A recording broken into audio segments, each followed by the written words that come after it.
Hi friends, Mallu serial സ്റ്റോറീസിലേക്ക് സ്വാഗതം. അപ്പോൾ നമുക്ക് ഇന്നത്തെ പത്തനംമാറ്റിൻ്റെ എപ്പിസോഡ് നോക്കി നോക്കാം കേട്ടോ. അപ്പോൾ ഇന്നലെ മുത്തച്ഛൻ പറഞ്ഞിട്ട് ഭീഷണിപ്പെടുത്തി നിൽക്കുകയാണല്ലോ. അനാമിയുടെ അടുത്തും വേണിൻ്റെ അടുത്തും ജയിലിൽ കിടക്കേണ്ടി വന്ന അന്തസ്സായിട്ട് ജയിലിൽ കിടക്കും, അല്ലാണ്ട് താനും മോളൊരു കാര്യം ഓർത്തോ നിങ്ങളുടെ ജീവിതത്തിന് ശേഷം നടുക്കടലിലായിരിക്കും എന്ന് പറഞ്ഞല്ലോ. അപ്പോൾ അച്ഛൻ്റെ മോളിങ്ങനെ നോക്കിയിരിക്കുന്ന സമയത്ത് ആദർശ് പറയുന്നുണ്ട്, കോടതിയിൽ വക്കീലിനെ കൊണ്ട് കള്ളം പറയിച്ചിട്ട് ഞങ്ങൾ അപമാനിക്കാൻ ശ്രമിക്കുന്നു എന്ന് വെച്ചിട്ട് അടിക്കാനായിട്ട് നിൽക്കുന്നുണ്ട് കേട്ടോ വേണുവിനെ. അപ്പോൾ വേണു പറയുന്നുണ്ട്, തല്ലുന്നെങ്കിൽ തല്ലിക്കോ ആദർശ് മോനെ, ഞങ്ങൾക്ക് നിന്ന് കൊള്ളാനല്ലേ പറ്റൂ, ഇതൊക്കെ നിങ്ങളെല്ലാവരും കൂടി വരുത്തി വെച്ചതാ. അപ്പം അനി പറയണ്ടോ സംസാരിക്കാതെ പോടോ എന്ന് പറയണ്ട കേട്ടോ. അപ്പോൾ വേണു വാ മോളേന്ന് വിളിച്ചിട്ട് പോകുന്നുണ്ട്. അതിനുശേഷം നമ്മുടെ നവീൻ ഇറങ്ങി വരുന്നുണ്ട് കേട്ടോ. അപ്പോൾ മുത്തശ്ശി ചോദിക്കുന്നുണ്ട്, മോനെ ഞങ്ങൾ ഈ കേസ് ജയിക്കുമോ എന്ന് ചോദിക്കുന്നുണ്ട് കേട്ടോ. അപ്പം നവീൻ പറയുന്നുണ്ട്, ജയവും തോൽവിയോ എന്ന് എനിക്കിപ്പോൾ പറയാൻ പറ്റില്ല മുത്തശ്ശി. അപ്പോൾ മുത്തശ്ശി വിഷമത്തോടെ മുത്തച്ഛനെ നോക്കുന്നുണ്ട് കേട്ടോ. അപ്പം നവീൻ പറയുന്നുണ്ട്, പിന്നെ കോടതിയിൽ മുത്തശ്ശീനെ വിസ്തരിച്ചതിന് മാത്രമേ എനിക്ക് സങ്കടമുള്ളൂ. ചോദിക്കാൻ പാടില്ലാത്ത പല ചോദ്യങ്ങളും അയാൾ ചോദിച്ചത്, അത് അയാളുടെ സംസ്കാരം. എന്തായാലും കേസ് തീർന്നിട്ടില്ലല്ലോ, അടുത്ത കോടതിയിൽ എൻ്റെ ഊഴാണ്. അപ്പം നമുക്ക് പരമാവധി ശ്രമിക്കാം മുത്തശ്ശി. അപ്പം മുത്തശ്ശൻ പറയട്ടെ, നരസിംഹം എന്ന വിശ്വാസമാണ് എനിക്കുള്ളത്, പിന്നെ എല്ലാം വിധി പോലെ വരട്ടെ, വാ പോവാൻ വസുന്ധരയെന്നും പറഞ്ഞിട്ട് മുത്തശ്ശിനെ കൈപിടിച്ചിട്ട് പോണ്ടിട്ട് എല്ലാവരും പോവാണേ. അപ്പോൾ അവരങ്ങോട്ട് ഇറങ്ങിയതിന് ശേഷം നമ്മുടെ നന്ദകുമാർ സാറ് ഉള്ളിൽ നിന്ന് ഇങ്ങോട്ട് വന്നു കേട്ടോ. എന്നിട്ട് പറയുന്നുണ്ട്, സമയമുണ്ട് അടുത്ത കേസ് വരെ. അപ്പം നവീൻ എന്ന് പറഞ്ഞിട്ടൊരു ആ ഒരു വിലയില്ലാത്ത പോലെ നോക്കുന്നുണ്ട് കേട്ടോ. അപ്പോൾ പറയുന്നുണ്ട്, നന്ദകുമാർ പറയുന്നുണ്ട്, കോടതിയിൽ വാദിക്കണത് നവീനാണെങ്കിലും മുത്തച്ഛൻ്റെ ബ്രെയിൻ ആയിരിക്കുമല്ലോ, പോയി മുത്തച്ഛൻ്റെ തലച്ചോറ് തിന്നാൻ നോക്ക്, ചിലപ്പോൾ കോടതിയിൽ നല്ല പെർഫോമൻസ് നടത്താൻ സാധിച്ചേക്കും. എന്നാലും കേസ് ജയിക്കില്ല, കാരണം ഈ കേസിലെ ഒന്നാം പ്രതി അനി ഒരു തിരുമണ്ടനാ, അതുകൊണ്ടാണ് ആ അനാമികയുടെ കരണത്തടിച്ചത് എന്ന് പറയുന്നത് കേട്ടോ. അപ്പോൾ നമ്മുടെ നവീൻ ഇഷ്ടപ്പെടണില്ലെങ്കിൽ ഒരുപാട് എതിർക്കണില്ല. അപ്പോൾ നന്ദകുമാർ ഇങ്ങനെ തുടരുകയാണ് കേട്ടോ. പിന്നെ കഴിഞ്ഞ കോടതിയിൽ അവന് ജാമ്യം കിട്ടിയത് അത് അനാമികയെ അവളുടെ അച്ഛനെ വിചാരിച്ചോണ്ടാ. പിന്നെ അനന്തപുരിക്കാർ ജയിലിൽ കിടക്കണമെന്ന് എനിക്കൊരാഗ്രഹവും ഇല്ല, അതുകൊണ്ട് ഈ കേസ് പുറത്ത് വെച്ച് സെറ്റിൽ ചെയ്യണമെങ്കിൽ ചെയ്യാം, പക്ഷേ അതിന് വേണുമോളും ചോദിച്ചത് കൊടുക്കേണ്ടി വരും. അതാണല്ലോ നമ്മുടെ നന്ദകുമാറിൻ്റെയൊക്കെ ഉദ്ദേശം. അപ്പോൾ നമ്മുടെ നവീൻ ചോദിക്കണ്ട കേട്ടോ, അങ്ങനെ കേസ് ഒതുക്കി തീർത്താൽ പിന്നെ എൻ്റെ പാർട്ട് എന്താ? അവർ നഷ്ടപരിഹാരം ചോദിക്കണേൻ്റെ കാൽഭാഗം പോലും വേണ്ടല്ലോ എനിക്ക് വക്കീൽ ഫീസ് തരാൻ, അപ്പോൾ പിന്നെ കേസ് നടക്കട്ടെ. അപ്പോൾ നന്ദകുമാർ പറയണം കേട്ടോ, എടോ പുറത്ത് വെച്ചിട്ട് ഈ കേസ് സെറ്റിൽ ചെയ്താലേ ഈ എനിക്ക് കിട്ടേണ്ട ഒരു വിഹിതം തനിക്കും തരാടോ. അപ്പം നവീൻ പറയുന്നുണ്ട് കേട്ടോ, ചിരിച്ചിട്ട് പറയുന്നുണ്ട്, കാശിന് വേണ്ടി വക്കീൽ സാർ എന്തും ചെയ്യുമെന്ന് എനിക്കറിയാം, പക്ഷെ അതല്ല എൻ്റെ മുത്തച്ഛൻ എന്നെ പഠിപ്പിച്ചത്. അഡ്വക്കേറ്റ് നരസിംഹൻ്റെ കൊച്ചുമോനെ കോടതിയിൽ കക്ഷികൾക്ക് നീതി കിട്ടുന്നവരെ പോരാടാനേ അറിയൂ, അല്ലാതെ ആണത്വവും മനുഷ്യത്വവും പണയം വെച്ച് ജീവിക്കാൻ പഠിച്ചിട്ടില്ലേ സാറേ. അധികമൊന്നും വേണ്ടല്ലോ, ഈ ഒരൊറ്റ ഡയലോഗ് തന്നെ പറഞ്ഞിട്ട് നവീൻ പോയിട്ടോ. അത് കേട്ടപ്പോൾ നമ്മുടെ നന്ദകുമാർ ശരിക്കും ഒന്ന് ചമ്മിയിട്ടുണ്ട്. പിന്നെ കാണിക്കുന്നത് നമ്മുടെ നന്ദുട്ടൻ്റെ വീടാണ് കേട്ടോ.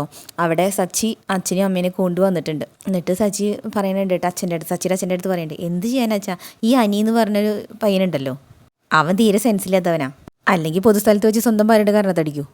അപ്പോൾ സച്ചിയുടെ അമ്മ പറയുന്നുണ്ട് കേട്ടോ, കേട്ടപ്പോൾ ഞാൻ മൂക്കത്ത് കൈവച്ച് പോയി, ഇത്ര വലിയ കുടുംബക്കാരായിട്ട് എന്തൊക്കെയാണ് ചെയ്യണേ. അപ്പോൾ സച്ചിയുടെ അച്ഛൻ പറയുന്നുണ്ട്, അല്ല കുടുംബം നന്നായി കാരണവർ നന്നായി എന്ന് പറഞ്ഞിട്ട് കാര്യമൊന്നുമില്ലല്ലോ, കൂട്ടുകെട്ട് നന്നായിരിക്കില്ല. അപ്പോൾ ഗോവിന്ദനത് അങ്ങനെ പിടിക്കണില്ല കേട്ടോ. അപ്പോൾ കനക പറയണ്ട, അല്ല ഈ പറയണ പോലെ അനി അത്ര കുഴപ്പക്കാരനൊന്നല്ല. അപ്പോൾ സച്ചിയുടെ അച്ഛൻ ചോദിക്കുന്നുണ്ട്, കുഴപ്പക്കാരനല്ലെങ്കിൽ പിന്നെ സ്വന്തം ഭാര്യനെ പുറത്ത് വെച്ച് തല്ലൂ. അപ്പോൾ സച്ചിയുടെ അമ്മ ചോദിക്കുന്നുണ്ട്, ഇതുവരെ അവർ ബന്ധമൊന്നും പിരിഞ്ഞിട്ടില്ലല്ലോ, അപ്പോൾ പിന്നെ അവൻ്റെ ഭാര്യ തന്നെയില്ലേ അവള്. അപ്പോൾ സച്ചി പറയുന്നുണ്ട്, നന്ദുവിനെ സ്ഥിരം പിന്നാലെ നടന്ന് ശല്യം ചെയ്യാമേ, അതുകൊണ്ട് സ്റ്റേഷനിൽ വന്നപ്പോൾ ഒരു ദിവസം അവൻ്റെ കരണത്ത് ഞാൻ അടിച്ചത്. അതിൻ്റെ പേരിൽ അവൻ്റെ വീട്ടുകാർ ചോദ്യം ചെയ്യാനൊക്കെ വന്നിരുന്നു, എങ്കിലും പയ്യൻ ചെയ്ത് തെറ്റവർക്കൊക്കെ മനസ്സിലായതുകൊണ്ട് വലിയ സീനൊന്നും ഉണ്ടായില്ല. അപ്പോൾ സച്ചിയുടെ അച്ഛൻ പറയുന്നുണ്ട് കേട്ടോ, കേട്ടോട് ഗോവിന്ദ, ഇവൻ്റെ സ്വഭാവം അങ്ങനെയാ, തെറ്റ് കണ്ട അപ്പം പ്രതികരിക്കും. അപ്പോൾ ഗോവിന്ദ അങ്ങനെ ചിരിച്ചു കേട്ടോ. അപ്പോൾ പറയുന്നുണ്ട്, അതുകൊണ്ടെന്താ ട്രാൻസ്ഫറാ, 2-3 മാസം ഒരു സ്റ്റേഷനിൽ ഇരുന്നെങ്കിലായി. അപ്പോൾ സച്ചിയുടെ അമ്മ പറഞ്ഞിട്ടുണ്ട്, അതുകൊണ്ട് ഞങ്ങൾക്ക് ഭയങ്കര പേടിയാണ്, വല്ല പാർട്ടിക്കാരായിട്ടോ മറ്റോ ഉടക്കുകയും ചെയ്താലേ അവരുടെ ഗുണ്ടകളൊക്കെ വന്ന് തല്ലിയാലോ. അപ്പോൾ സച്ചി പറയണ്ട കേട്ടോ, അങ്ങനെ പേടിക്കുന്ന കൂട്ടത്തിലൊന്നുമല്ല ഞാൻ, പിന്നെ നന്ദു അങ്ങനെ തന്നെയാണ്, അതുകൊണ്ടാണ് നന്ദുവിനെ കണ്ടപ്പോൾ തന്നെ ഈ ബന്ധം വേണമെന്ന് ഞാൻ പറഞ്ഞത്. അത് പറഞ്ഞു തീർന്നതും നന്ദുട്ടൻ്റെ ജീപ്പ് വന്നിട്ട് അവിടെ നിൽക്കുന്നുണ്ട് കേട്ടോ. എന്നിട്ട് നന്ദുട്ട് ഇറങ്ങി വരുന്നുണ്ടേ. അങ്ങനെ നന്ദുട്ടൻ കയറി വന്നിട്ട്, പറഞ്ഞ് നാക്കെടുത്തില്ലേ, മോള് വന്നല്ലോ എന്ന് പറയുന്നുണ്ട് ഗോവിന്ദൻ. അപ്പോൾ സച്ചിയുടെ അമ്മ പറയുന്നുണ്ട്, ഞങ്ങൾ വന്നിട്ട് കുറേ നേരമായി. അപ്പോൾ നന്ദുട്ടന് വലിയ തെളിച്ചൊന്നുമില്ല കേട്ടോ. അപ്പോൾ നന്ദുട്ടൻ പറയുന്നത്, അച്ഛൻ വിളിച്ച് പറഞ്ഞായിരുന്നു പെട്ടെന്ന് ഇങ്ങോട്ട് വരാൻ. അപ്പോൾ സച്ചി അതിനിടയ്ക്ക് ചോദിക്കുന്നുണ്ട് കേട്ടോ, കോടതിയിലെ കാര്യങ്ങളൊക്കെ എന്തായി നന്ദു എന്ന് ചോദിക്കുന്നുണ്ട്. അപ്പോൾ നന്ദു പറയുന്നുണ്ട്, കേസ് മറ്റൊരു ദിവസത്തേക്ക് മാറ്റി വെച്ചു. അപ്പോൾ സച്ചിക്ക് എന്തോ ഒരു ഇഷ്ടമാവാത്ത പോലെ കേട്ടോ. അപ്പോൾ നന്ദു ഇങ്ങനെ നോക്കണ്ടേ. അപ്പോൾ സച്ചി ചോദിക്കുന്നുണ്ട്, അല്ല ഇന്ന് എങ്ങനെ ഉണ്ടായിരുന്നു. അപ്പം നന്ദു ഇങ്ങനെ വിഷമിച്ചിട്ട് അമ്മേനെ നോക്കുന്നുണ്ട് കേട്ടോ. എന്നിട്ട് പറയുന്നുണ്ട്, കോടതിയിലെ സീനൊക്കെ എന്നെ വല്ലാതെ വിഷമിപ്പിച്ചു അമ്മേ. എന്ത് പറ്റി മോളെ ചോദിക്കുന്നുണ്ട് കേട്ടോ. അപ്പോൾ പറയുന്നുണ്ട്, അനിയുടെ മുത്തച്ഛനൊക്കെ വക്കീൽ നിർത്തി പൊരിക്കുകയായിരുന്നു. അപ്പോൾ സച്ചി പറയുന്നുണ്ട് കേട്ടോ സച്ചിയുടെ അച്ഛൻ്റെ അടുത്ത്, ഈ അനിയെന്ന് പറയണനാ ആ തല്ലുള്ളി പയ്യൻ. അപ്പോൾ ഗോവിന്ദൻ ചോദിക്കുന്നുണ്ട് കേട്ടോ, വിധി അനുകൂലാവില്ലേ മോളെ എന്ന് ചോദിക്കുന്നുണ്ട്. അപ്പോൾ പറയുന്നുണ്ട്, ഒന്നും അറിയില്ല അച്ഛാ. അപ്പോൾ കനക പറയുന്നുണ്ട് കേട്ടോ, പിന്നെ നരസിംഹ സാറിൻ്റെ കൊച്ചുമോനെയാണല്ലോ ഒരു കേസ് ഏൽപ്പിച്ചത്, അവൻ മിടുക്കനല്ലേ. നന്ദുട്ടൻ പറയുന്നുണ്ട് കേട്ടോ, നവീനൻ്റെ വാദം തുടങ്ങിയിട്ടില്ല. അപ്പോൾ സച്ചി പറയുന്നുണ്ട്, തുടങ്ങിയിട്ടൊന്നും കാര്യമില്ല നന്ദു, അവൻ ഭാര്യ തല്ലിയതിന് വ്യക്തമായി തെളിവില്ലേ. കുറഞ്ഞത് 4-5 കൊല്ലം അകത്ത് ഇറക്കാനുള്ള വകുപ്പുണ്ട്. നന്ദുട്ടന് ദേഷ്യം വന്നിട്ട് വയ്യാട്ടോ. നന്ദുട്ടൻ കനകേനെ ഇങ്ങനെ നോക്കുന്നുണ്ട്. എന്നിട്ട് സച്ചി പറയണ്ട പിന്നെ അങ്ങനെയൊന്നും ഉണ്ടാവാതിരിക്കാൻ നമുക്ക് പ്രാർത്ഥിക്കാം.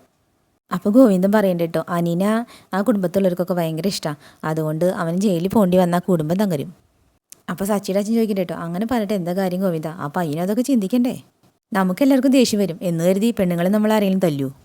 അപ്പോൾ സച്ചിയുടെ അമ്മയുടെ വക, ഈ പെണ്ണുങ്ങളെ തല്ലുന്നവരൊക്കെ എന്തും ചെയ്യണമാരായിരിക്കും, അവന്മാരോടൊന്നും കൂട്ടുകൂടരുത് മോളെ. അപ്പം നന്ദുട്ടൻ്റെ അറക്കി വെച്ച ദേഷ്യമൊക്കെ പുറത്തു വന്നു കേട്ടോ. നന്ദുട്ടൻ പറയുന്നുണ്ട്, ഞാൻ ആരോട് കൂട്ടുകൂടണ്ടെന്നൊക്കെ എനിക്ക് നല്ല നിശ്ചയമുണ്ട്. സച്ചിയുടെ അമ്മ ചമ്മി പോയിട്ടാ, അങ്ങനെ ഒരു മറുപടി പ്രതീക്ഷിച്ചില്ലല്ലോ. അപ്പോൾ സച്ചി അമ്മയും അച്ഛനെ കൂടി മുഖത്തോടെ മുഖം നോക്കിയുണ്ട്. അപ്പോൾ സച്ചി അതിനൊന്ന് മെരുക്കാൻ വേണ്ടിയിട്ട് ഇങ്ങനെ ചിരിച്ചിട്ട് കണ്ടില്ലേ, ഇതാണ് നന്ദുവിൻ്റെ സ്വഭാവം. എന്നിട്ടൊരു പച്ചച്ചിരി ഇരിച്ചിട്ട് പറയണ്ടിട്ട്, അതന്നെ എനിക്ക് ഇഷ്ടപ്പെട്ടത്. തുറന്നടിച്ച് കാര്യങ്ങളൊക്കെ അങ്ങോട്ട് പറയും. എന്നിട്ടൊരു ജാതി ചിരിച്ച് നന്ദുവിനെ അങ്ങനെ നോക്കട്ടോ. നന്ദുവിൻ്റെ ദേഷ്യത്തിലാണ് നോക്കിക്കൊണ്ടിരിക്കണത്. അപ്പോൾ സച്ചിയുടെ അമ്മ പറയുന്നുണ്ട്, മോളെ കൊണ്ട് IPS എടുപ്പിക്കണം എന്നാ ഇവൻ്റെ ആഗ്രഹം. അപ്പം അടുത്ത നന്ദുവിൻ്റെ മറുപടി, തൽക്കാലം ഈ SI പണിയോട് ഞാൻ തൃപ്തിയാണ്. അപ്പോൾ അച്ഛൻ സച്ചിയുടെ അമ്മയുടെ അടുത്ത് പറയാണ് കേട്ടോ, എടി സൗദാമിനി, ചെറുപ്രായത്തിൽ ഇവൻ SI ആയതാ, റിട്ടയർ ആകുമ്പോഴേ ഒരു SP ആവും. ഇവൻ തന്നെ മോളെക്കാളും പ്രായമായതിനു ശേഷം SI ആയത്, എന്നിട്ട് പെട്ടെന്ന് CA ആയില്ലേ. അപ്പോൾ സൗദാമിനി അമ്മ പറയുന്നുണ്ട്, സച്ചിയുടെ അമ്മ പറയുന്നുണ്ട്, എന്തായാലും ഞങ്ങൾക്ക് ഞങ്ങളുടെ മരുമോളെ ഇഷ്ടപ്പെട്ടു. അപ്പോൾ ചിരിച്ചിട്ട് അച്ഛൻ പറയുന്നുണ്ട്, അതെ ഇവന് പറ്റിയ ആളെന്നെ. നന്ദുട്ടൻ്റെ മുഖത്താണെങ്കിൽ ഒട്ടും തെളിച്ചില്ലേ. കനകമ്മയ്ക്ക് ഗോവിന്ദൻ നല്ല ഇഷ്ടപ്പെട്ടു. പിന്നെ കാണിക്കുന്നത് നമ്മുടെ അനന്തപുരിയാണ് കേട്ടോ. അവിടെ നയനങ്ങനെ ആകെ വിഷമിച്ചിരിക്കുകയാണ്. ആ സമയത്ത് ഫോൺ വിളിക്കുന്നുണ്ട്, കനകയാണ്. അപ്പോൾ ചോദിക്കുന്നത്, മോളെ കോടതിയിലെ കാര്യങ്ങളൊക്കെ അമ്മ അറിഞ്ഞു, എല്ലാവരും വിഷമത്തിലല്ലേ എന്ന് ചോദിക്കുന്നുണ്ട്. അപ്പോൾ പറയണ്ട, അതെ, ആദർശേട്ടൻ്റെ മുത്തശ്ശീനെ കോടതിയിൽ കയറ്റിയത് എല്ലാവർക്കും വിഷമമായത്. അപ്പോൾ കനകമ്മ ചോദിക്കുന്നുണ്ട്, മറ്റുള്ളവരെ തകർത്തേ അടങ്ങുമെന്ന് പറഞ്ഞ് ചിലർ വ്രതം എടുത്ത് നടന്നാലേ നമുക്ക് എന്ത് ചെയ്യാൻ പറ്റും? പിന്നെ നയനമോളെ, നമ്മുടെ സച്ചിമോൻ്റെ അമ്മയച്ഛനും വന്നിട്ട് പോയായിരുന്നു. നിശ്ചയത്തിൻ്റെ തീയതി എടുത്തു, അടുത്ത ഞായറാഴ്ചയാണ്. മോളും നവി നേരത്തെ ഇങ്ങോട്ട് പോരണം കേട്ടോ എന്ന് പറയണ്ട കേട്ടോ. അപ്പം നയന പറയുന്നത്, ശരി അമ്മേ, പിന്നെ ഞാൻ അവിടെ എല്ലാവരും പിന്നെ വിളിച്ചോളാം, ഇപ്പം എല്ലാവരും വിഷമത്തിലായിരിക്കുമല്ലോ. അത് കഴിഞ്ഞ് ഫോൺ വെച്ച് ഇങ്ങോട്ട് തിരിഞ്ഞ് നോക്കിയപ്പോഴേക്കും ആദർശ് വരുന്നുണ്ട് കേട്ടോ. അപ്പോൾ നയന പറയണ്ട, ആദർശേട്ടാ നിശ്ചയം തീരുമാനിച്ചു എന്ന് അമ്മയെ വിളിച്ചേ, നിശ്ചയം തീരുമാനിച്ചു എന്ന് പറഞ്ഞേ, അടുത്ത ഞായറാഴ്ചയാണ്. ആ സിയുടെ അച്ഛനും അമ്മയൊക്കെ വന്നിട്ടുണ്ടായിരുന്നു എന്നാണ് പറഞ്ഞേ. അപ്പോൾ ആദർശ് പെട്ടെന്നൊരു ചോദ്യം കേട്ടോ, എടി നമുക്കൊന്ന് മാറി ചിന്തിച്ചാലോ എന്ന്. അപ്പോൾ പെട്ടെന്ന് നയന ചോദിക്കുന്നത്, എന്താ ആദർശേട്ടാ എന്ന് ചോദിക്കുന്നുണ്ട്. എടി, നമ്മൾ ഇത്ര നാളും അനിയുടെ ആഗ്രഹത്തിനെതിരായിരുന്നു, നമ്മളെന്ന് പറയുമ്പോൾ നീയും നിൻ്റെ വീട്ടുകാരൊക്കെ. പക്ഷേ ഇന്ന് കോടതിയിലുണ്ടായ കാര്യങ്ങളൊക്കെ ഓർക്കുമ്പോൾ നമ്മൾ ഇനിയെങ്കിലും ശക്തമായ തീരുമാനങ്ങൾ എടുക്കണം എന്നൊരു തോന്നല്. നന്ദുവിനെ അനി സ്നേഹിച്ചതിൻ്റെ പേരിലാണല്ലോ അനാമിക ഈ പ്രശ്നങ്ങളൊക്കെ ഉണ്ടാക്കിയത്. അത് അവനുമായിട്ട് അകലാനുണ്ടാക്കിയ ഒരു കാരണം മാത്രമായിട്ടാണ് ഞാൻ കാണുന്നത്. എങ്കിലും അത് ഇത്രത്തോളം എത്തിയ സ്ഥിതിക്ക് നമുക്കിനി ആ ബന്ധം നടത്തിയാലെന്താ? നയനെ പെട്ടെന്ന് ഷോക്കായ പോലെ ആയിട്ട്, പക്ഷേ ഒന്നും മിണ്ടാണ്ട് ഇങ്ങനെ നടക്കുകയാണ്. അപ്പോൾ പിന്നാലെ വന്നിട്ട് ചോദിക്കുന്നുണ്ട്, എന്താടി നിൻ്റെ അഭിപ്രായം? അപ്പം നയന പറയാണ്, അമ്മ വിളിക്കണേറ്റ് മുന്നേ ഞാനും അതൊന്നെ ചിന്തിച്ചുകൊണ്ടിരുന്നേ, അത്രത്തോളം ഇന്ന് കോടതിയിലെ രംഗങ്ങൾ എന്നെയും വിഷമിപ്പിച്ചു. അപ്പോൾ ആദർശ് പറയണേട്ടോ, അങ്ങനെയെങ്കിൽ നിശ്ചയത്തിന് മുൻപ് നമുക്ക് ഈ കാര്യത്തിൽ വ്യക്തമായൊരു തീരുമാനം എടുത്തേ പറ്റൂ. മുത്തശ്ശനും മുത്തശ്ശിയും പോലും അതിനെ അനുകൂലിക്കുന്നുണ്ട്. അവിടെ നിൻ്റെ അച്ഛനും അമ്മയും മാറ്റിയെടുക്കേണ്ടത് നീയാ. നിശ്ചയമൊക്കെ ഫിക്സ് ചെയ്തിട്ട് ഇനി അവർ മാറുമെന്നറിയില്ല, എന്നാലും ഞാൻ സംസാരിക്കാം, എനിക്കിപ്പോൾ ഒരു വാശിയുണ്ട് എന്ന് പറയണ്ടേട്ടോ. അപ്പോൾ ആദർശ് പറയേണ്ട, ഒരു പക്ഷേ നന്ദും അനിയും തമ്മിൽ ഒന്നിക്കാൻ വേണ്ടിയായിരിക്കും ഇങ്ങനെയൊക്കെ ഉണ്ടായത്. ഞാനിപ്പോൾ അതിനങ്ങനെ കരുതണത്. ഒരു കാര്യം ചെയ്യേ, നീ പെട്ടെന്ന് റെഡി ആയിട്ട് വാ, നമുക്കിപ്പോൾ തന്നെ നിൻ്റെ വീട്ടിലേക്ക് പോവാം. അപ്പോൾ അമ്മ വിളിച്ചപ്പോൾ നമ്മൾ ചെല്ലുന്നൊന്നും ഞാൻ പറഞ്ഞില്ല എന്ന് പറയണ്ട കേട്ടോ. അതുകൊണ്ട് ഇപ്പോൾ നമ്മൾ ചെന്ന് നമ്മൾ ഇറക്കി വിടുന്നില്ലല്ലോ എന്ന് ചോദിക്കേണ്ട ആദർശ്. ഹേയ്, അതല്ല ഞാൻ പറഞ്ഞതെന്ന് പറയണ്ട കേട്ടോ, നീ ചെല്ലേ എന്ന് പറയണ്ട. അപ്പോൾ ഞാൻ പെട്ടെന്ന് റെഡി ആയിട്ട് വരാമെന്ന് പറഞ്ഞിട്ട് പോകുന്നുണ്ട്. പിന്നെ കാണിക്കേണ്ടത് നമ്മുടെ നന്ദുട്ടനും അനിയും കൂടിയിട്ട് കണ്ടുമുട്ടിയിട്ടുണ്ട് കേട്ടോ. അപ്പോൾ അനി ചോദിക്കുന്നുണ്ട്, അയാൾ അച്ഛനമ്മേനെയും കൊണ്ടുവന്ന് നിശ്ചയമൊക്കെ ഫിക്സ് ചെയ്തു, അപ്പോൾ കാര്യങ്ങൾ സീരിയസ് ആണല്ലേ? അപ്പോൾ നന്ദുട്ടൻ പറയണം, അത് സീരിയസ് ആണെന്ന് പറയണ്ട കേട്ടോ. അപ്പോൾ അനി ചോദിക്കുകയാണ്, എടി നിനക്ക് എൻ്റെ കൂടെ ഇറങ്ങി വരാൻ ധൈര്യമുണ്ടോ? അങ്ങനെയുള്ള ധൈര്യമൊന്നും എനിക്കില്ല, അങ്ങനെ ചെയ്യണത് ശരിയല്ല, അത് രണ്ട് വീട്ടുകാർക്ക് വിഷമാവും. അപ്പോൾ അയാളുടെ ജീവിതത്തിലേക്ക് പോയിട്ട് എന്നെ വിഷമിപ്പിക്കാൻ നിനക്ക് പറ്റുമോ എന്ന് ചോദിക്കണ്ട കേട്ടോ. അപ്പോൾ നന്ദുട്ടൻ പറഞ്ഞു, അതിന് അയാളുടെ ജീവിതത്തിലേക്ക് പോകുമെന്ന് ഞാൻ പറഞ്ഞു, അല്ല നിശ്ചയമൊക്കെ കഴിഞ്ഞ് കഴിഞ്ഞാൽ ചിലപ്പോൾ പോകേണ്ടി വരും. അപ്പോൾ നന്ദുട്ടൻ പറയുന്നുണ്ട്, അതിലേക്കൊന്നും കാര്യങ്ങൾ എത്തരുത്, അതിനു മുമ്പ് എന്തെങ്കിലും ചെയ്യണം. നിൻ്റെ ആദർശേൻ്റെയും മുത്തശ്ശേരിയും എല്ലാവരും വാക്കും കേട്ടാൽ ഞാനിപ്പോൾ ബിസിനസ്സിൽ കോൺസെൻട്രേറ്റ് ചെയ്യണേ, അതിപ്പോൾ തിരക്കടില്ലാണ്ട് പോവാ. ഇനി ആ സമയത്ത് എൻ്റെ സമനില തെറ്റിക്കുന്ന സംഭവങ്ങളൊന്നും ഉണ്ടാവാൻ പാടില്ല. അപ്പോൾ നന്നിട്ട് പറയണ്ട, ഇതുവരെ ഒന്നും നടന്നിട്ടില്ല, ഞാനും സച്ചിയായിട്ടുള്ള കല്യാണം നടന്നെങ്കിൽ മാത്രമേ നീ ഇതുപോലെയൊക്കെ സംസാരിക്കേണ്ട കാര്യമുള്ളൂ. നീ ആദ്യം എന്നെ ഒന്ന് വിശ്വസിക്കാനീ. അപ്പോൾ ഇവർ തമ്മിൽ സംസാരിച്ചുകൊണ്ടിരിക്കുന്നതിനിടയ്ക്കാനായിട്ട് സച്ചിയുടെ അച്ഛനും അമ്മയും കൂടിയിട്ട് കാറിൽ പോവാണല്ലോ. അപ്പോൾ സച്ചിയുടെ അച്ഛൻ നന്ദുട്ടൻ ഇവർ സംസാരിക്കുന്നത് കണ്ടു കേട്ടോ. അപ്പോൾ എടാ മോനെ വണ്ടി നിർത്തി എന്ന് പറയുന്നുണ്ട്. അങ്ങനെ ഗ്ലാസ് ഇറക്കി നോക്കുമ്പോൾ രണ്ടുപേരും സംസാരിക്കുന്നത് കാണാൻ കേട്ടോ, അച്ഛനും അമ്മയും സച്ചിയും കൂടിയിട്ട്. അപ്പോൾ സച്ചിയുടെ അച്ഛൻ ചോദിക്കുന്നത്, അത് നന്ദു അല്ലേ എന്ന് ചോദിക്കണ്ട കേട്ടോ. നീ കെട്ടാൻ പോണ പെണ്ണല്ലേ ഇതെന്ന് ചോദിക്കുന്നുണ്ട്. അപ്പോൾ സച്ചി പറയുന്നുണ്ട്, അതെ.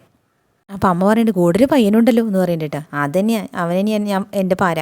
ഓ, നീ പറഞ്ഞ അനന്തപുരിയിലെ പയ്യൻ അല്ലേ നോക്കിയിട്ട്? അതെ, അതുകൊണ്ടാണ് പെട്ടെന്ന് നിശ്ചയം നടത്തി വയ്ക്കാമെന്ന് ഞാൻ പറഞ്ഞത്. അപ്പോൾ അമ്മ പറയണ്ട കേട്ടോ, പെണ്ണ് കാണാൻ ചെന്നപ്പോൾ നീരസത്തിൽ അവൾ നിന്നത്, അവിടെ നിന്ന് ഇറങ്ങിയിട്ട് അവനെ തന്നെയാണല്ലോ അവൾ കണ്ടത്. അപ്പം അച്ഛൻ ചോദിക്കണ്ടേ ഇന്ന് നടന്നതൊക്കെ അവനോട് പറയായിരിക്കും അല്ലേ എന്ന് ചോദിക്കണ്ട കേട്ടോ. അപ്പോൾ സച്ചി പറയണ്ട അവൻ്റെ കരണക്കുറ്റി നോക്കി ഞാനൊന്ന് കൊടുത്തതാ. പിന്നീട് അത് വിവാദമായി. അവൻ്റെ മുത്തച്ഛൻ്റെയൊക്കെ സ്വാധീനം ചില്ലറന്നല്ല. അത് പിന്നെ അങ്ങനെയല്ലടാ, മൂർത്തീസ് ജ്വല്ലറി അങ്ങനെ പടർന്ന് പന്തലിച്ച് കിടക്കല്ലേ. അതല്ലേ തലവേദനയായത്. എന്തായാലും ഇത് അവളുടെ വീട്ടിലുടനെ തന്നെ അറിയിക്കണം. അപ്പം അച്ഛൻ പറയണ്ട കേട്ടോ, അറിയിക്കേ പെണ്ണിനൊന്ന് നിയന്ത്രിച്ച് നിർത്തട്ടെ. ചിലപ്പോൾ അവർ ഒളിച്ചോടി പോകാനായിട്ട് പ്ലാൻ ചെയ്യായിരിക്കും എന്ന് പറയണ്ട കേട്ടോ. അപ്പം സച്ചി പറയണ്ടേ എൻ്റെ അച്ഛ കരുന്നാക്കെടുത്തൊന്നും പറയല്ലേ. അപ്പം പിന്നീട് ഇരുന്നിട്ട് അമ്മ ഇങ്ങനെ എന്തെങ്കിലും പറഞ്ഞാൽ വലിക്കുകയും ചെയ്യും. അതെനിക്കറിയാം, അതുകൊണ്ടാണ് മിണ്ടാണ്ടിരിക്കാൻ പറഞ്ഞത് പറയണ്ടോ സച്ചി. അതും പറഞ്ഞിട്ട് അവർ വണ്ടി എടുത്ത് പോയിട്ടും. അപ്പോൾ നന്ദുവിനോട് ചോദിക്കേണ്ട അനിയടി നീ എന്തെൻ്റെ ഓഫീസിലേക്ക് വരാമെന്ന് പറഞ്ഞിട്ട് വരാത്തേന്ന് ചോദിക്കേണ്ട കേട്ടോ. അപ്പോൾ എനിക്ക് അങ്ങനെ ഫ്രീ ആവാനൊന്നും പറ്റുന്നില്ല. അല്ലെങ്കിൽ തന്നെ ഞാൻ അവിടെ വന്നു കഴിഞ്ഞാൽ ആ കാര്യം നമ്മുടെ നയനേച്ചിയും ആദർശേട്ടനും അറിയും. അവരറിഞ്ഞാലും കുഴപ്പമൊന്നുമില്ല, അറിയേണ്ടവരൊക്കെ അറിയട്ടെ. അപ്പോൾ നന്നിട്ട് പറയാം എൻ്റെ അച്ഛനും അമ്മയും ഭയങ്കര സീരിയസാണ്, അതുപോലെ തന്നെ നിൻ്റെ അമ്മയും. അവിടെ നമ്മൾ എടുത്തു ചാടിയൊന്നും ചെയ്യാൻ പാടില്ല. എങ്ങനെയെങ്കിലും സച്ചിയായിട്ടുള്ള വിവാഹം ഒന്ന് പൊളിക്കണം, അതിനെന്ത് വേണമെന്ന് ആലോചിക്കുക. അപ്പം അനി പറയണ്ട അവനൊരു CA നോക്കാതെ അവൻ്റെ ദേഹത്ത് കൈവയ്ക്കേണ്ടി വരുമെന്ന് എനിക്ക് തോന്നണത്. ഒരു തല്ലിൻ്റെ കടം ബാക്കി നിൽക്കുക, മിക്കവാറും ആ പുല്ലൻ തല്ലും കൊണ്ടായിരിക്കും ഈ നടന്ന് പോണേ. സച്ചി അത് അപ്പം തന്നെ വിളിച്ച് അറിയിച്ചിട്ടുണ്ട് കേട്ടോ കനകമ്മേനെ. അപ്പോൾ ഗോവിന്ദൻ ഇങ്ങനെ ഇരിക്കുന്നുണ്ട്. അപ്പോൾ കനക വന്നിട്ട് പറയുന്നുണ്ട് അവളും ഇങ്ങോട്ട് വരട്ടെ, എത്ര പറഞ്ഞാലും ആ സാധനം കേൾക്കില്ല. ഗോവിന്ദേട്ടാ ഇനി കല്യാണം വരെ അവളെന്നെ ഈ വീട്ടിൽ തളച്ചിടേണ്ടി വരുന്ന തോന്നണത്. അപ്പോഴേക്കും നന്ദൂട്ട് എത്തിയിട്ടുണ്ട് കേട്ടോ. വരുന്നുണ്ട് പറയട്ടോ ഗോവിന്ദൻ. എന്നിട്ട് നന്ദൂട്ട് അങ്ങനെ വരുമ്പോൾ ചോദിക്കുന്നുണ്ട് മോളെ നീ ആരെ കാണാനാണ് പോയത്. അപ്പോൾ നന്ദൂട്ട് നിന്ന് പരിങ്ങാണ് കേട്ടോ. അത് പിന്നെ എന്ന് പറഞ്ഞിട്ട് അപ്പോഴേക്കും കനക അടി അച്ഛൻ ചോദിച്ചത് കേട്ടില്ലേ നീ ആരെ കാണാനാണ് പോയെന്ന്. അപ്പോൾ നന്ദൂട്ടൊന്നും മിണ്ടണില്ല വെച്ചപ്പോഴേക്കും കനകമ്മ എണീറ്റ് അവിടെ നിന്ന് നന്ദൂട്ടിനെ പിടിച്ച് കുലുക്കും അടിക്കണമൊക്കെ ചെയ്യുന്നുണ്ട്. കണ്ടില്ലേടി നീ ആരെയും കണ്ടില്ലേ. അപ്പോഴേക്കും ഗോവിന്ദൻ എന്നിട്ട് പിടിച്ച് മാറ്റിയിട്ടാ. എന്നിട്ട് പറയുന്നത് ഗോവിന്ദേട്ടാ ഇവിടെ ആരെ കാണരുതെന്ന് പറഞ്ഞു, അയാളെ തന്നെ കണ്ടിട്ട് വന്നിരിക്കുക. കോടതിയിലെ കേസിനും തീർന്നിട്ടില്ല. കഴിഞ്ഞ കോടതിയിൽ വാദം കേട്ടിട്ട് എല്ലാവർക്കും ജയിലിലേക്ക് പോകേണ്ടി വരും എന്നുള്ള പേടിയുണ്ട്. ആ അനിയുടെ മുത്തശ്ശിയെ വിളിച്ചപ്പോഴേ അവർ കരഞ്ഞില്ലെന്നുള്ളൂ. എല്ലാവരും ജയിലിലേക്ക് പറഞ്ഞുവിടെ നീയും അനിയാ കാരണക്കാരി. ഞങ്ങൾ എന്ത് ചെയ്തു എന്നാ അമ്മ പറയണത്. അനി എൻ്റെ സുഹൃത്താ, അവന് ഞാൻ കണ്ടത്. അപ്പോൾ അച്ഛൻ പറയണ്ട കേട്ടോ കല്യാണം നിശ്ചയിച്ചൊരു പെണ്ണാണ് നീ. അങ്ങനെയുള്ള നീ സച്ചിക്ക് ഇഷ്ടമില്ലാത്ത ഒരാളെ കാണുന്നത് തെറ്റാണ്. അയാളുടെ ഇഷ്ടം നോക്കിയാണോ ഞാൻ ജീവിക്കേണ്ടത് എന്ന് ചോദിക്കണ്ട കേട്ടോ. അതെ ഇനിയിപ്പോൾ അങ്ങനെ ജീവിക്കേണ്ടി വരും എന്ന് പറയണ്ട കേട്ടോ കനക. എന്നിട്ട് പറയാം ഒരു കാരണവശാലും നീ അനിയനെ കാണാൻ പാടില്ല നന്ദു. അപ്പം നന്ദിട്ട് പറഞ്ഞു അയാളെ കല്യാണം കഴിക്കുന്നു ചോദിച്ചിട്ടേ എനിക്ക് എൻ്റെ സൗഹൃദങ്ങളെ നശിപ്പിക്കാൻ താല്പര്യമില്ല. ഇതേ തന്നിട്ടാ മര്യാദയ്ക്ക് ഞാൻ പറഞ്ഞത് കേട്ടോളാം. നിൻ്റെ തോന്നിവാസങ്ങളൊന്നും ഇനി ഇവിടെ നടക്കില്ല. നല്ലൊരു ബന്ധം നിനക്ക് വന്ന് നിൽക്കണത്, ഇനി അതൊരു കാരണവശാലും നടക്കാതെ പോകരുത്. അത് നടന്നാലും നടന്നില്ലെങ്കിലും ശരി അനിയായിട്ട് മിണ്ടരുതെന്ന് പറയാളാരാ. അത് കേട്ടപ്പോൾ കനകമ്മ എന്ന് ചോദിക്കണ്ട കേട്ടോ. അപ്പം നന്ദിട്ട് പറയുന്നുണ്ട് അയാളെ കല്യാണം കഴിച്ചു എന്ന് കരുതി ഞാൻ അനിയനെ കാണാതിരിക്കാനും മിണ്ടാതിരിക്കാനൊന്നും പോകണില്ല. ഞങ്ങൾ രണ്ടാളും തെറ്റ് ചെയ്യാത്തോടത്തോളം കാലം കാണും സംസാരിക്കും. അത് ഇഷ്ടമല്ലാത്തൊരു സംശയരോഗ്യനെ എനിക്ക് വേണ്ട. അപ്പോഴേക്കും കനക ഓടി വന്നിട്ട് ചോദിക്കുന്നുണ്ട് അത്രയ്ക്കായോടെ നിനക്ക് അവനെ വേണ്ട അല്ലേ. ഇനി ഞാൻ നിന്നോട് സംസാരിക്കണില്ല. നിന്റെ നിലപാട് ഇങ്ങനെയാണെങ്കിൽ നിനക്ക് ഞങ്ങൾ പറയണത് കേൾക്കാൻ വയ്യെങ്കിൽ നിനക്ക് ഇനി അമ്മനെ വേണ്ട. ഞാനും നീയുമായിട്ട് ഇനിയൊരു ബന്ധം വേണ്ട.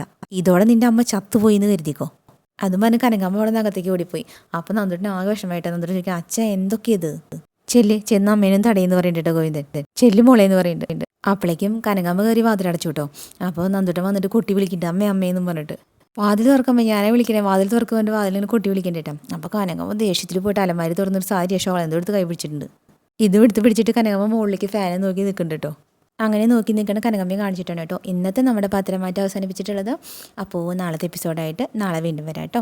Okay bye. നമ്മുടെ ചാനൽ ഇഷ്ടപ്പെടുകയാണെങ്കിൽ ലൈക്ക് ചെയ്യാനും സബ് ചെയ്യാനും മറക്കല്ലേ കേട്ടോ.